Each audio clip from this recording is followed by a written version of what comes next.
Let's take a look at Edison's most popular machine, the Edison Standard Phonograph. This machine came out in 1898 and was a real success for Thomas Edison.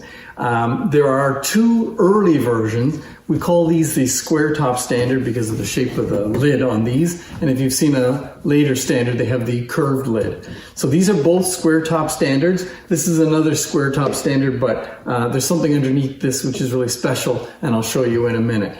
But this is the model that really was successful for Edison. And if you look at it, what was nice about it at the time was it was more compact than the other Edison machines at the time. The other ones like the Home or the Class M or even the Triumph was the feed screw mechanism was along here. So the feed screw would push the carriage along across the cylinder from over here, which meant the machine had to be at least this big. But by putting the feed screw parallel to the mandrel, you could make the machine a lot more compact. And it was a good, strong, sturdy motor. He had the Edison Gem, which was a lower priced machine in a metal case. And then he had the Standard, which was kind of still an entry-level machine, but it was the right price. It was a good machine. And as I said, there are two versions. Really the main difference is, if you look at this, the early version has just two latches, one on each end. The later version has four latches, two on the front and two on the back. I guess they found that the lids were falling off. Although you probably know this, you should never carry one of these machines by the handle, any of Edison machines, because they just don't stay on that well. This is really for just lifting the lid off, I guess. So I'm going to bring you in and we're going to take a look at both these machines and see Edison's first machines. Ooh, I just noticed that. This machine has a Polyphone attachment on it, which is quite rare. This machine had two reproducers on it. It was an aftermarket thing. It has two reproducers on it, and this way they would play the same cylinder at once, but because they're a little bit further apart than each other, the styluses are about that far apart, what that means is that you're hearing a little bit of a delay. You hear the original playing of it and then a little bit of a delay. And what it does is it gives you a bigger sound. It makes it sound like you're in a hall. It's a little bit like reverb on music today to give it a little bit of a bigger hall sound. And these are the two original horns that would have gone with this. From what I remember, these reproducers are quite fussy, and I don't think these ones have been adjusted correctly, so I may not be able to let you hear exactly what this is going to sound like, but we'll give this one a try when I get around to showing you what's under here. So let's come in and take a closer look at both these machines.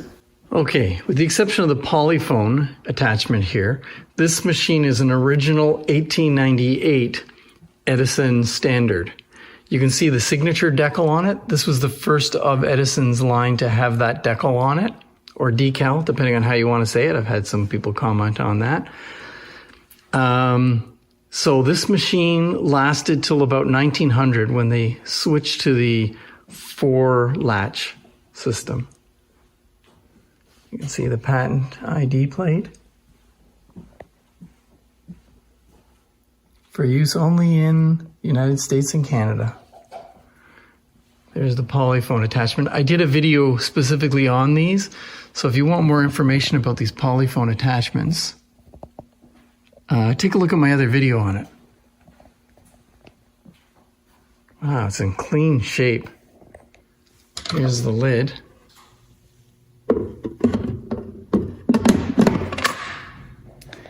Here's the 1900 version, and in 1901 they switched to the new style case, which had the rounded top and slightly different trim. You can see these have a slotted crank. This one has the original carriage, so it has the automatic reproducer. It has an adjustment here to adjust where the reproducer stylus sits on the record. You had to do that. Within a year or two after this, they were able to get rid of that and provide a reproducer, the Model C, which was able to move slightly more. There you can see the original shaver and the unit that adjusts the shaver closer and further from the record. These motors weren't really powerful enough to do a good job shaving these cylinders, but probably well enough that it was still something people were able to do. They were able to record on the original cylinders. This one is also in fantastic condition. And there's one of the original horns. Put that on there. Okay, let's take a look at our third square top standard. Why doesn't this lid fit? Because it has a Betini attachment on it. Betini made aftermarket attachments that improved on the quality of the sound of the reproducer and the recorder. If you want to know more information about this one, yeah, I got a video on that too. So check out the Betini video. And there's a replica Betini horn, because I don't have an original here with me at the moment. But this reproducer is very sophisticated. It can be balanced in a number of ways. It has side-to-side movement. It's really sort of a boutique item. And underneath you can see the spider reproducer. So since I'm going to try and play one of them, I think I'm going to choose this one. See how it sounds. I found a lot of these Betini reproducers need to be rebuilt before they're up to sounding as they really should. But let's give this a try. Okay, I think what we're going to try is a pink Lambert on this. This is a Betini attachment on an Edison square top standard. Let's give this a try. Bring the arm over to there.